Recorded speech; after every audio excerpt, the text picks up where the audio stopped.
Okay, brother, what do you say? Fire in the hole? Fire in the hole. All right, let's do it. Let's kick this thing off. Hey, see if you can pick this one out.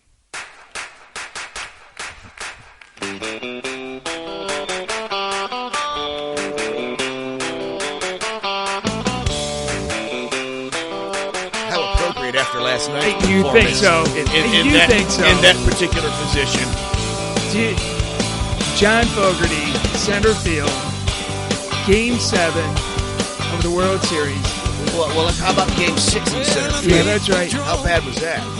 Cubs versus Indians. I mean, does it get any better than that? It's just I want this to go like in extra innings, 17 18 innings, something like that. Maybe even continue tomorrow. You know, take a little time out and continue tomorrow. Show the NFL up. No ties. That's right. Absolutely no ties. So I got to say, beyond the fact, well, first of all, this is podcast number 9. It's Tuesday, November 2nd. Again, just a couple hours here. We're going to be having World Series number 7. And we have something really, really cool tonight. And that is we've got former Major League player and coach in the AAA, Brad Komminsk, with us.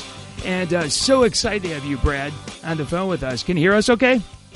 I can hear you fine, yes. All right, great. So, okay, I got to ask you guys real quick. There's a Lima connection here, right? You know, you guys, some Lima boys. Brad went to senior high, and then he went to Lima Shawnee, the boys out in God's country, as they so refer to themselves. Absolutely. I don't know. Yeah. That's on the sign as you go into the school. They got a big Indian chief out there. Oh, really? God's country. It's been a running joke forever. But he played ball with my next door neighbor. Yeah. Who was, I think, a year greater. Remember Bill Snyder, right, Brad? Yeah. That's where I remember you guys playing. Then, of course, basically in high school together, and just whenever there's a ball field, people are playing. It's just how it is. So. Oh, that is so cool. So, Brad, real quick, when you left Lima, then where did it take you? Where did you go from there? I was drafted by the Braves. Uh-huh. And I went through their whole system. All through the South, Savannah, Georgia, Richmond, Virginia, then to Atlanta, and then from there on, I bounced around all over God's creation. I went to got traded to the Brewers, went to the Indians, went to the Orioles, San Francisco real briefly, Oakland. So I bounced around quite a bit after my time with the Braves, but it's all good. Hey, 9 years in the majors, man. Nobody can really complain, Brad. I mean, goodness, that's impressive. Oh, absolutely. I mean, it's just, and again, thank you so very much for this, Brad. I was looking at, you mentioned all the teams, and I was looking at some of the managers that you, played under. And, the Torrey and Bobby Cox and Frank Robinson and Tony La Russa. Then I'm looking at the World Series tonight, and I think you have two maybe of the best managers in baseball right now, and Francona and Joe Madden.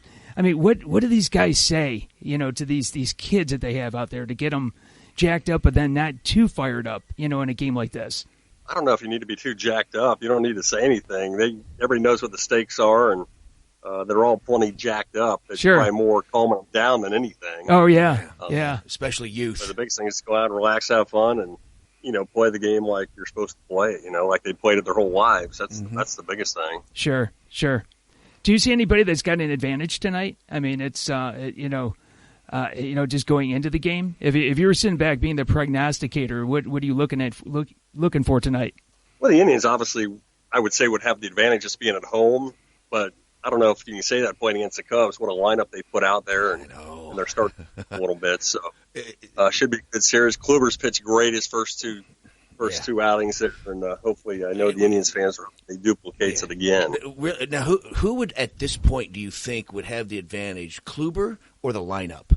I mean, this is third time around in 10 days. So good pitching always beats good hitting. So if Kluber can duplicate what he's been doing, which I don't know why he wouldn't. He's done it all year long and for the last few years. He locates the ball, he keeps it down, he mixes his pitches. I haven't seen him leave too many pitches out up over the plate. So if he can continue to do that, I mean, he's calm, he doesn't get rattled. Okay. If he can take his game, to the mound tonight, which if he takes this one, I mean, he's a legend. Not doing it. It looks like that's him, Yeah. Sure. So I would expect a good pitching performance by him. Yeah. Sure. It might not be 5, it might be 7 tonight, or 7 or 9 tonight from him. Yeah. Good to see. Dude, with the manager, So I'm sorry. You're probably thinking a low-scoring ball game then. Obviously, if either way, right? I would think, but all of a sudden when I say that, it'll probably be 15-14. Well, the reason I say that is because the Cubbies came It's hard out. to predict that right now, but I would know. say just with the arms that are going out there today, sure. I would assume it's going to be a low-scoring game. Well, say whatever the opposite we do, and you're going to be right. Yeah, absolutely. But really, you got an help on this. There's no doubt about it. But the way Chicago came out and just was hacking yesterday, they were. They got a great lineup for one. They do. They've been silenced by some pretty good arms. I don't know. I mean, the biggest play of the game was when they missed communication in the first inning. It cost them 2 runs. Sure. It was a third out. Oh, yeah. Yep. It set the tone for the game. And, if those guys, if they catch that ball, it's a different game. It's a totally Completely. different game. Oh, So yeah. I wouldn't imagine it'd be 9-2, but, it is what it is. Yeah. Communications problems, the little fundamentals cost them, and it probably cost them that game. Yeah. How much I having agree. Schwarber back in the lineup, does that help the Cubs? I mean, having that other stick, you can't pitch, there's less people to pitch around. Yeah, it's always, obviously if you can put another hitter in the lineup, it's a plus for you. Sure. There are some good hitting pitchers, but overall, you'd rather have a guy that swings a bat day in and day out up there. So with Schwarber in there, it's a definite plus for the Cubs. That bat is he's going to be some kind of player once he heals up and his bat looks good. Yeah. What percentage do you think he's at right now? Because you battled a few injuries back in your day, obviously, but okay. I don't know. It's I don't really know how bad his knee was or anything about it, to be honest with you. I think he tore his ACL. It looks like he's good, and he's swinging the bat good. So sure, if you're in a lot of pain, a lot of times you won't be able to put a good swing on it just because you're swinging everything set up by the base you have, and if you with a bad knee, it'd be hard to generate the type of bat speed he's generating right now. So I think he's probably pretty healthy. Sure. To 6 months though, 6 months from an ACL repair. That's just amazing. These guys are amazing now. They do a lot of things. Yeah. They talked about. I put nothing by the medical field now. They can work wonders with the human body. He took like 1,300 hacks for like 3 days before to get ready, and he comes out and he just destroys Major League pitching. I don't know how you can do that. I don't know. He's a gifted man. A freak of nature. Let's just state it what it is. Brad, did you see any freaks when you were playing? You were on the A's team when you had Canseco and you had McGuire and you had Dave and Ricky Henderson and you just keep going down to that team. Were there any guys that just awed you? It's like, geez, what the heck? Dave Stewart was probably the most. The way he went about his business, and that guy could pitch. He should have won the Cy Youngs. In my opinion, I think he got screwed out of a couple of Cy Youngs. Sure. He was the best pitcher in baseball for quite a few years there. So, all of them were impressive. Ricky was unbelievable, and Canseco and McGuire were really good back then. Unfortunately, they were synthetically enhanced. Yeah. It was still impressive to watch that ball go 600 feet. I guess. Right? Yeah. I thought I could hit a bomb. They'd hit a ball. Dude, you could hit bombs. I'm like, I've seen you hit them. Well, guys, tell me if I'm wrong about this. But okay, you could take the performance enhancing drugs, and I think it did affect the game because it maybe made a couple doubles into a home run or something like that. But the fact is, they still had to be able to hit the baseball. And I don't know, could steroids actually affect the way that you can actually hit the baseball? It just I could take all the steroids I want. I'm not going to hit the baseball. Well, you got to make contact, I would think. Yeah. But still, when you're that mutantly strong. You put a major league hitter, a guy that can hit, and do that. Remember back in the 80s when the East German women were swimming and they would blow everybody out of the water by 5 or 6, 7, 8 body lengths? Yeah. That's what it can do to you. Everybody's like, wow, look at this, Yeah. That's good. You look at all the numbers through the 90s, guys that hit 5 or 6 home runs, all of a sudden they were hitting 30 or 40 home runs. Yeah. If you were bad, you hit 25 home runs back then. Right. The bad players did. Yeah, the good players did. Didn't they juice the ball too? You played in that time, Brad. Did they ever juice the ball? Did they change the ball? What's that? Did they ever change the ball? There was some people who were saying, "Oh no, the ball's easier to hit farther." Did you ever see where they actually could have changed the ball? No, it was the same. in my opinion. I mean, I never cut one apart, but I'm sure they were the same. It was just they were trying to blame it on something. Yeah. It was something. It was something. Yeah. And you look at everybody threw as hard as Chapman back then. So you'd have a whole bullpen or whole staff everybody throw 97 miles an hour, which last night Tomlin was throwing 88. And that's a good point. That is a good point. Pitchers were probably just as guilty. So. Yeah. What did you see? Maybe the fastest pitches. What's that? I was just going to say, what was the kind of the fastest pitches that you ever saw? 97, 98 in that ballpark?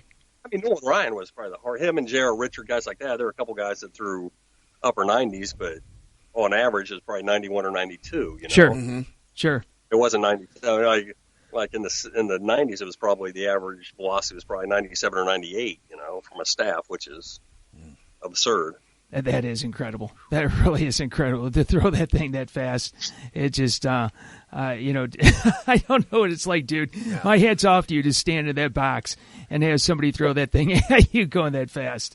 That is incredible. That is for sure.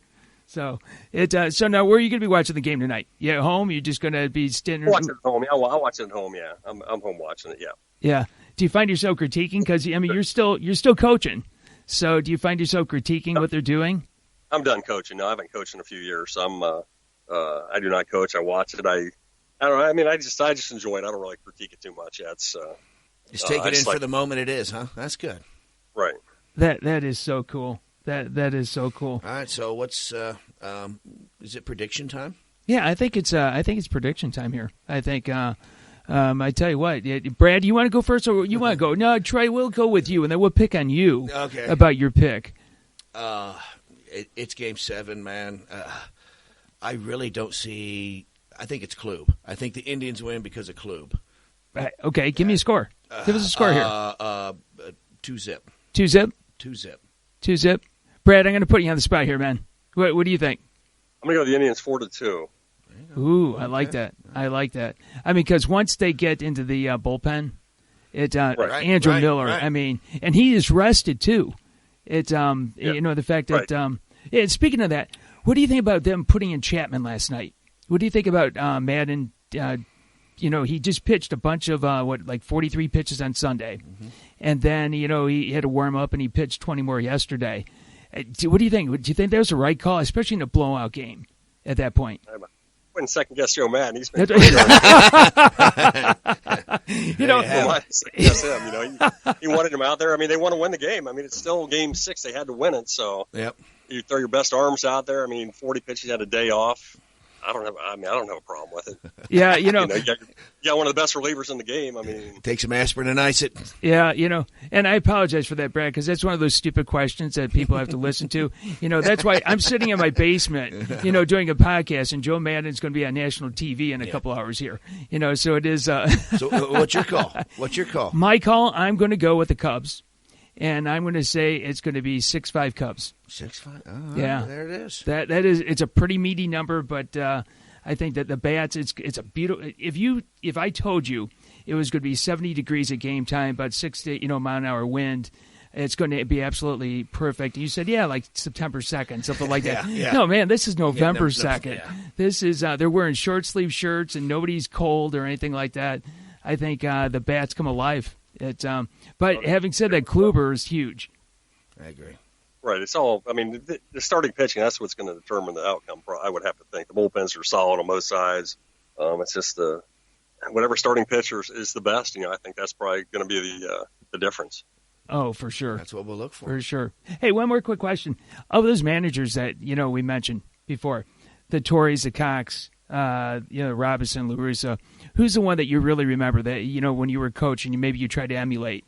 You take bits and pieces from all of them. I mean, it's, sure. Some things you like about certain guys, some things you don't. Some things you say I got to remember that, and others you're like I need to forget that. What he's doing here, Yeah. So they're all pretty good, So it's it's hard to select just one. I just took bits and pieces from everybody, to be honest with you. Sure. Makes sense. Yeah, that makes complete sense. Because when you're watching the game tonight, if they're not showing the players on the field, they're always snapping the camera back to one of those two guys. It's like they're two of the most intriguing guys that are going to be on the field. Actually, not in the field, at least in the stadium there. It's so amazing how everybody's picked up on them. Oh, Madden and Madden and Francona. Yeah. Stone faces. They're great. Just great. They're players, managers. They're obviously very knowledgeable. They're probably both going to be Hall of Fame. Oh, for sure. It's kind of funny too. Players would enjoy playing for their managers. That's what it's all about. That's why they get the best out of them, because the guys like to play for them, and it makes a huge difference. Sure, that is for sure. All right. So what do you think, mister? We don't want to take up on too much of Brad's time here. I think we're good. Brad, we really appreciate your time, man. This was a lot of fun. I hope you enjoyed it. Did enjoy it, absolutely, guys. Cool, man. Maybe come early spring when the Cactus Leagues and those crack open, we can get back with you and maybe give a rundown of all the teams and predictions for next year. Yeah, absolutely. Sounds good. Good, man. Yeah. It's hard to predict that early, but we'll try. We're always wrong anyway, so our feelings won't be hurt. Everybody is, that's right. Yeah, our goal is, Brad, to get out of the basement and maybe go to the first floor at some point. Yeah. So it's just maybe our predictions could be a bit better. But this is an absolute pleasure, and thank you so very much, Brad. You're welcome. Enjoyed it. All right, man. Hey, next time you're in town, man, let me know. We'll get some Fat Jacks and beer. Talk to you, buddy. Bye-bye. See ya. Go try them. All right. Yeah, go try them. All right. See ya. Bye. Dude, that was so damn cool. That was fun. That was fun, wasn't it? Hey, I hope you had half as much fun as we did. Yeah, I know. He's probably going, I can't wait for this thing to get done. Telling these two numbskulls. Yeah. But no, that was thanks for putting that together too. Because I know you're reaching out to folks and that is really cool. And hopefully this is going to be the first of many. And as we're learning about this and that, but getting his insight in that, and hearing we could say things, and most people could say things, but everyone knows we have no credibility. We have none. So we try to bring people on to the show that have credibility.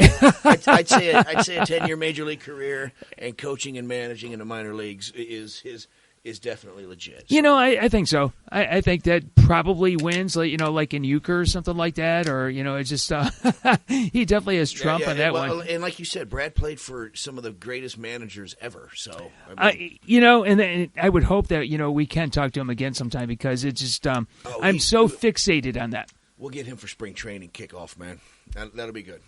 Like I said, I'm just so fixated on the managers and how you just you get these kids. What he said about the kids, it's not getting them too amped up. It's just don't worry about that. Down. Yeah, calm them down. Get them in order there.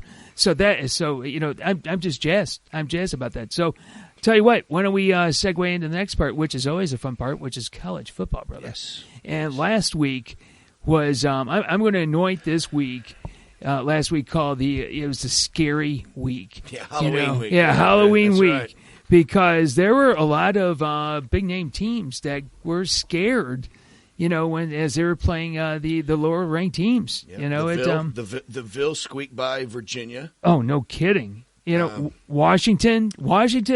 I was at the Ohio State game. Yeah, and watching the scoreboard, I'm like, seriously, is it that close? It was close. 4 versus 16, and 16 is at home. Yeah. I mean, that should be a tough ball game this late in the season. Yeah, absolutely. That is supposed to be a tough football game.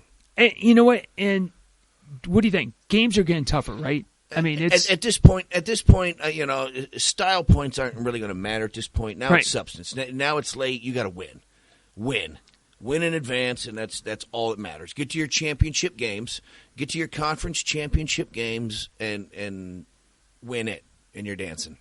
Another one was, Michigan. I got to give props to Michigan.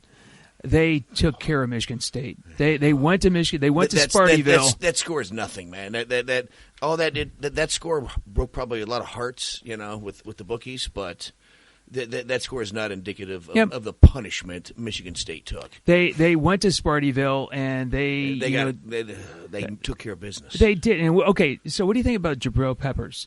The kid scores a touchdown. He gets a sack. I think he was selling, beer in the stands, that type of thing, a little bit of everything. He can do everything. That's the whole point of Jabril Peppers. Yeah. But I think he's been exposed a little bit. He's only 205 pounds, at outside backer. Yeah. Now, of course, he's kind of a hybrid. He's all over the place. He's like a Troy Polamalu kind of thing almost, where he just. But that opening drive, Michigan State just pulled guards and just took him head on, and that's tough when you're 200 pounds and there's 300 pounds coming at you. Sure. I don't care how big and strong and athletic you are. That's going to wear you down. Yeah. That's going to wear you down. So, but when you get behind, you start getting clobbered. You can't run the football. You got to toss it. Yeah. And then Michigan's defensive line pins their ears back and starts drooling and foaming at the mouth, and then they just kill you. Now, you do say you keep going on about Terrell Pryor being an athlete. Mm-hmm. Absolutely. Is Peppers like a Pryor in the sense that he is just an athlete that he? No, can he's more like Charles Woodson was. I mean, Yeah. he's Mr. Do Everything. The punt returns, the kick returns, plays a little offense, but when he plays, they're all impact plays. Sure. If he's on the field on offense, the whole point's to get him the ball. Everybody knows it, and he still gets it. And then when he gets it, he's electrifying. Right? Yep. And that's coming from a diehard Buckeye fan. So it's well, okay. I tell you what. Let's talk about the Buckeyes real quick because I was at the game, and I was anything but pleased about that as Mr. Buckeye fan. There, we won. Okay, so what? You won. All right. So I want to get a little rant going on here because the defense was getting just absolutely carved up. We've been exposed. Absolutely been exposed. We have a weakness. Yes. And now that it's been exposed, it's a glaring weakness. Do you remember early on we lost, what's his name, defensive tackle? Yeah, first game. First quarter. And then I think the second week we lost another defensive tackle. Those two guys were anchors. They were. And do you know whose name you really haven't heard in the last, month? Well, I haven't. Raekwon Miller. That's exactly right. Why? Because those guys don't have to double team those studs up front anymore. Yep. And now they can get to the second level, and a linebacker on alignment, it makes life a little tough. It was probably midway through the third quarter, maybe even the fourth quarter, when I heard Nick Bosa being called out by the speaker. It was that kind of thing. In fact, what was really bad in the fourth quarter, the offense was booed at one point, too. 107,000 people down in Buckeye Land. Well, it's just... well, we deserve a better product. Oh, absolutely. Okay, guess what? We're the youngest team in the Power 5. Wow. Yeah. We're out of excuses. Right. We lost our game. We got to win. Yep. And honestly, we're on the outside looking in. Yep. We do control our destiny, I think. But when you play like that, the next team has absolutely no fear of you. Oh, absolutely. We can't throw the ball vertically down the field. And why? Why? I don't understand. Okay. The entire game, they didn't run down the middle of the field. They didn't throw down the middle of the field. And, everybody in the stands was just like, WTF, what the hell is going on here? And the final drive where they scored a touchdown, Barrett completes like 3 passes over the middle. And the place erupted, kind of like, but they also gasped, like, was there going to be a fumble? It was not the football that we like. But to your point, they won. They did, and I get frustrated watching that offense too, man. That thing should just be freaking motoring. But why aren't they hitting their tight ends? What tight end? They were bringing in tight ends to block. Is what they were doing. They were bringing in tight ends to block. Because we were talking about that in the stands. we have tight ends who they catch some passes. Right. Not an integral part of the offense. They're like all in the NFL playing, man. Yeah. Feed that guy the rock. Especially in the middle. A big 6'5", 250-pound pig, just getting the ball, he lumbers, he gets tackled, you're moving the ball down the field. Pull those guys in, then you can go up vertical. And you know what? It's going to be fun this weekend because Ohio State's got a nighttime game Saturday night against Nebraska. Now, Nebraska lost a close one in overtime to Wisconsin.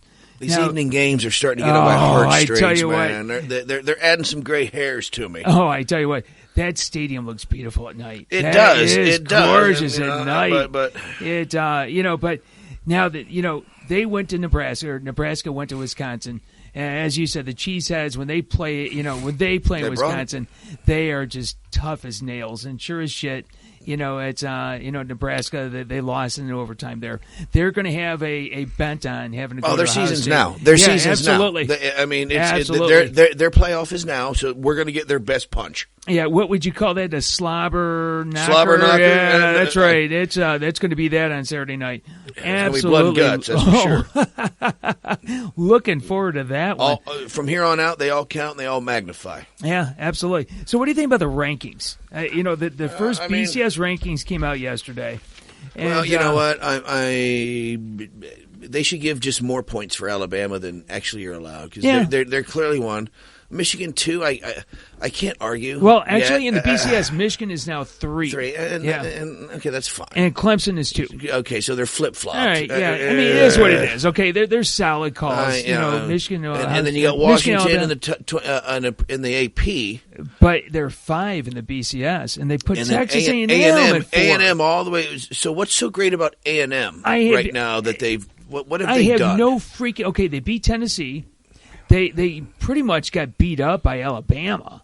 Oh yeah. It's I don't know. I don't know what puts Texas A&M up at that spot. I don't know. The SEC bias, maybe. Alabama just didn't destroy you, so you must be better than we thought. It's got. I haven't done a lot of research. It's got to be your strength of schedule.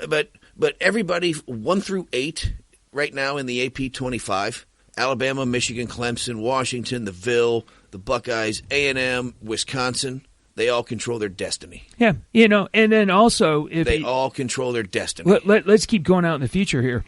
Assuming, let's say A&M and Bama went out, then they'll probably meet each other in the SEC title game. No, they're both in the West. Are they both in the West? They're both in the West. Oh, no shit. Okay, that's a bummer.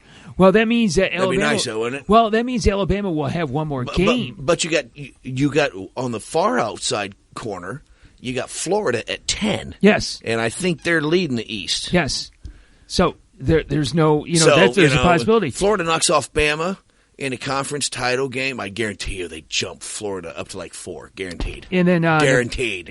We just said Ohio State, Nebraska this weekend. That's a biggie. Ohio State and Michigan. The end of the season.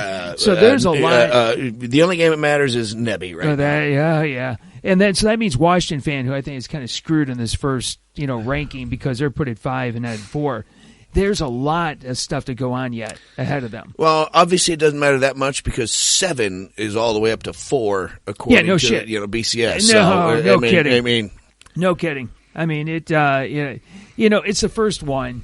It's it's going to shake out. I think the right teams. You get the right top 4 teams. Went out is good, man. Yeah, it's the right top 4 teams are going to be in there. So, what are the games we have this weekend? Okay, I gave a little bit too much love to Ohio State.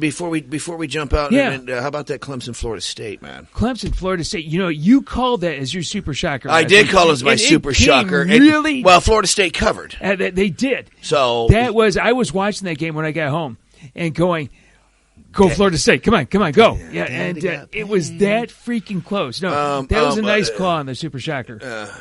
Freaking coach went off, didn't he? Sure did. Coach went off, cost him 20 G's, man. Sure did. That hurt. Sure did. But it, give them credit. They did. You knew they were going to give their all out on that. Yeah, absolutely. So this weekend we've got, like we said, Ohio State, Nebraska. But actually, there's a couple of other intriguing games out there. I saw Northwestern, and Northwestern is no freaking slouch. They can pass the ball around, and Wisconsin's played several brutal, rough, tough games in a row, man. Absolutely. Fought and dug hard. Yep. And now you're on the road. Yep. It could be upset city. This could be upset city. I mean, look how the Buckeyes came out against Penn State. It could happen to Wisconsin, too. Yeah, absolutely. I mean, the Cheeseheads going down there to those smart boys in Northwestern. I mean, nice colors, too. I like that red and the purple. But it's going to be a fun game. I look at that. Louisville, Boston College. Louisville, let's see how they come back after that last week. I mean, they almost got taken out by Virginia. So, I would think that they come out and, what do you think, 64-0 or something like that. I think they're just going to go out and just try to blow the hell out of them. It's Yeah. Continuous clock by halftime. And what about Bama Saturday night going down to Bayou Country? Yeah. Would I not love LSU to just erupt and knock them off? But for that to happen, there's going to have to be like 5 early turnovers and 5 straight touchdowns for LSU because Bama is just a machine. Well, you know what? LSU still has... It can happen. I mean, LSU is still a brutal place to play. Hey, they still have Fournette. They still have, on paper, one of the best running backs in football, college football. So, anything can happen. You're down in the Bayou. It could happen. That game is going to have to be predicated on turnovers and big plays and big momentum swings. That's the only way LSU can win. If they can generate those, they got a shot. But if they try to match up mano a mano all night back and forth, they'll get destroyed. I'm impressed with the word predicated. That's a pretty that's a big sounding word coming out of you. Yeah, I almost bit my tongue when I said it. Yeah. Actually, I'm on Google right now looking up the definition of predicated. How do you spell that? That's right. I got the P, but after that, I'm absolutely toast. Sorry, people. We didn't mean to raise the intelligence level of our show by any means. That was purely accidental. It won't happen again. I absolutely Obviously, love it. tequila's needed. Yeah, you know what? I think we should do that. So, I think anything else on the college football gig? No. I'm good there. It's another. No, it will shake out. It's going to shake out. Okay, it is now time to go to our weekly, lambasting of the results from last week's Week 8 in the NFL. And I'm really looking forward to this. Me personally, I am looking forward to this big time. So go ahead. You just run the numbers, brother. You just hit those numbers. Why don't you just gloat? You know what? I'm not gloating. Yeah. You know what? In this segment, whoever wins the week, it's like golf. You have privilege. Absolutely. The other person has to announce it, and then the other person gets to gloat horrendously in their face. Yeah. All right. Let me see. You were 8 of 13. Straight up, 8 of 13 against the spread. Can you say that again? I didn't hear 8 you. of 13. Against the spread? Straight up and against the spread, okay? Yeah, I think the Learjet's warming up right now. I'm heading out. I was watching the World Series of Poker last night, this morning. Well. I could see me out there. I could see me just dominating Vegas right about. You want to carry my luggage for me? I'll carry your luggage if you can get your wife to give you $10,000 to buy yourself in, bro. Knock yourself out. Yeah. Well, you maybe make a good point there. I agree with that one. But I'm Vegas bound. Someday I am Vegas bound. All right. Yeah. Okay. Yeah. Enough about me. All right. Yeah. Enough about me. Well, I don't really want to talk about me. I was 8 of 13 straight up. We tied there. But I was only 6 of 13 against the spread. Daddy lost some cash. Yeah. Last week you were at 61.5% for both. I was at 61.5%, and then a paltry 46 against the spread. For the year, you're basically 60%.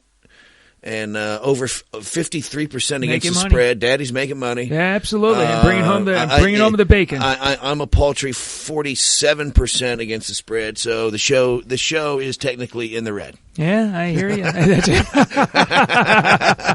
You know what? Yeah, Sally, you're correct. That's right. Yeah. We're in a van right now, driving around doing this podcast because we don't want Guido to find us. So, a couple of the takeaways from last week. First, the Cowboys. There's the first game where Dak didn't play well. Stunk. But here's the thing. Stunk and won. They won. That's, it's just like my Raiders. They had like 27,000 penalties, something like that, last week. No, we're nothing like your Raiders. That's right. Don't ever insult my Cowboys again by stating something so profoundly horrendous. Shut the hell up. I see a Raiders Cowboys Super Bowl coming. Oh, yeah, right. My God. That would be awesome. That would be too cool. But no, the Cowboys, I got to give them credit because they didn't look like the team, but they still won the game. Well, they hung tough and won. Yeah. That's all that matters. That's exactly right. I mean, if that's not one of the best, out of all the rookie quarterbacks and out of all their records, that win right there was probably the biggest win for all of them because Dak grew up big time. Right, he did. And, and that says something about the team. That says something about where they're going. That, that to me is really the big thing there. He's got poise beyond his years. he's not playing like a rookie. When you see him drop back, there was a couple plays that he had. He drops back and, gets harassed. He didn't go running around like a typical rookie does. I mean, he just stepped into the pocket and just threw a dart. It was beautiful. When you watch a quarterback play, you want to watch their eyes. Yeah.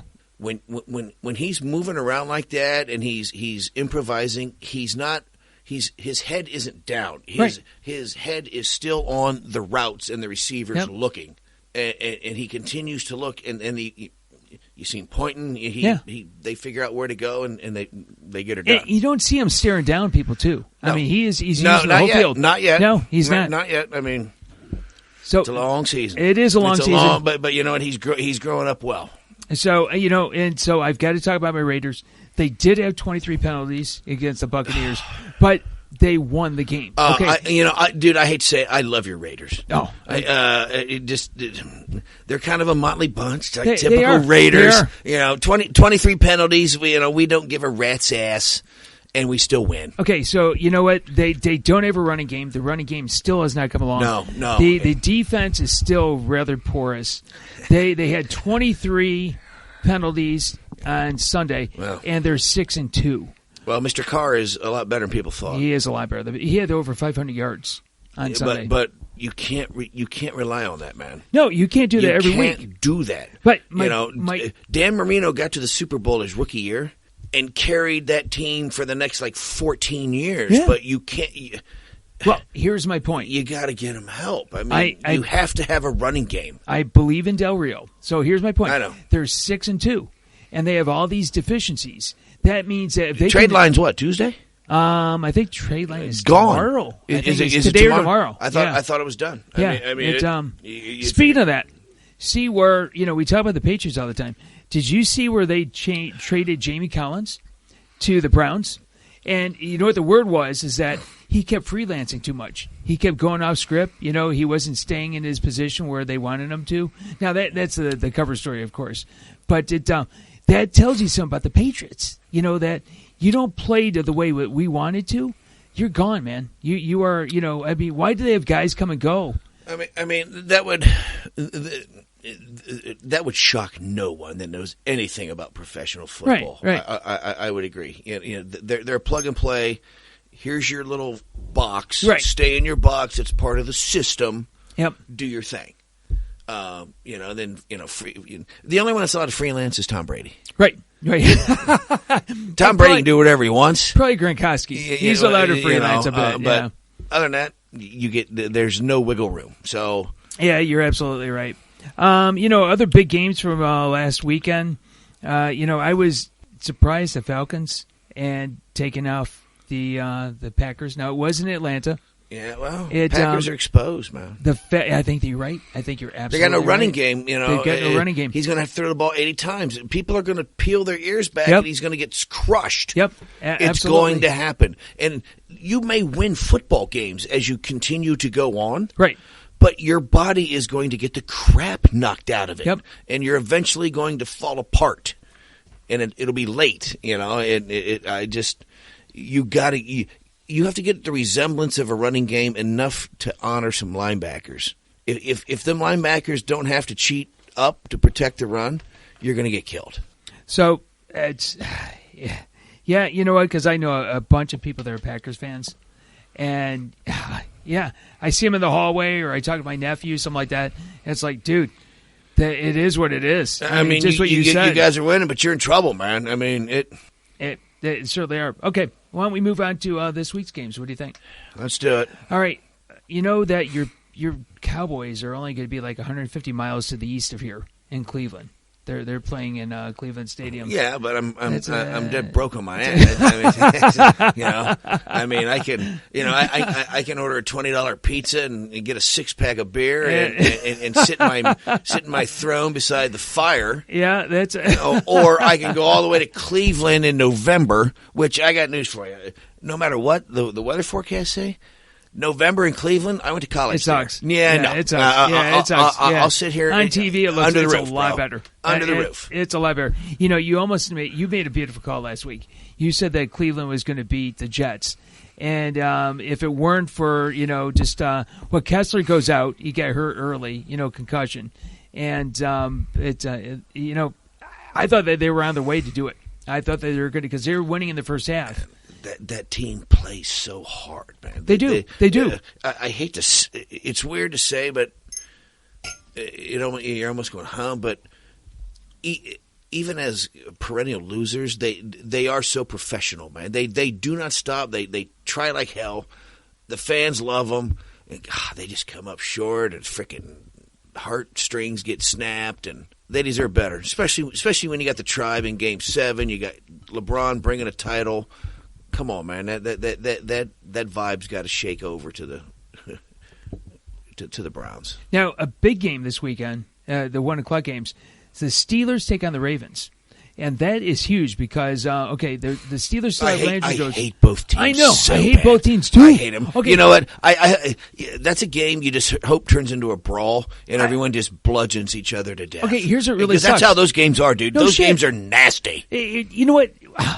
The Steelers, okay.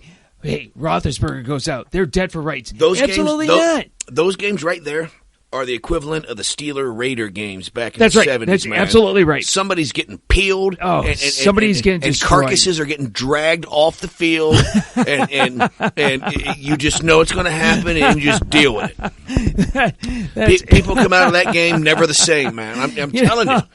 Baltimore and Pittsburgh, they just hate each other. As they should. It's meant to be that way.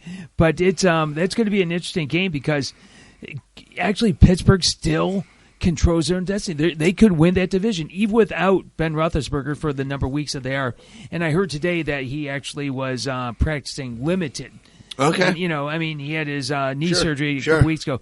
That's him, though. I mean, he could be hobbling around on one foot. That guy might go down as maybe the second toughest guy in all of football ever. He's the Black Knight from Monty Python. He is. It's just a flesh wound. I mean, he just gets. He gets so many little hobbling little. I know. Little. I don't want to call them ouchies for God's sakes, but he'll have a sprained MCL and he'll have a sprained ankle and a grade 2 separated non-throwing shoulder, and he's out there just slinging it and running and just. Hey, we need to get Roethlisberger in a video parody. The Black Knight. It's just. I'll find a video guy.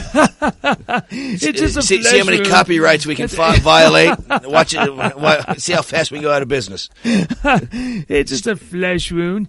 The other big game is going to be Sunday night, and it's the Broncos at my Raiders. You got 2 6-2 teams. Boy, that's for all the marbles. That's going to be a fun. That's right. It's going to be a fun game at Oakland. At Oakland. There you go. At Oakland. That's going to be a fun game because I'm not sold on the Broncos' offense, but their defense is still stout. I'm taking Oakland. What's the spread? 1 point. 1 point, Broncos. The Broncos are only getting 1? Ooh. No. The Broncos are giving 1. Oakland's a home dog? Oakland's a home dog. Oh, man. You know what? That gets me back into the game. That is my quintuple super shocker. I tell you what, if you can do that, I'm all with you, brother.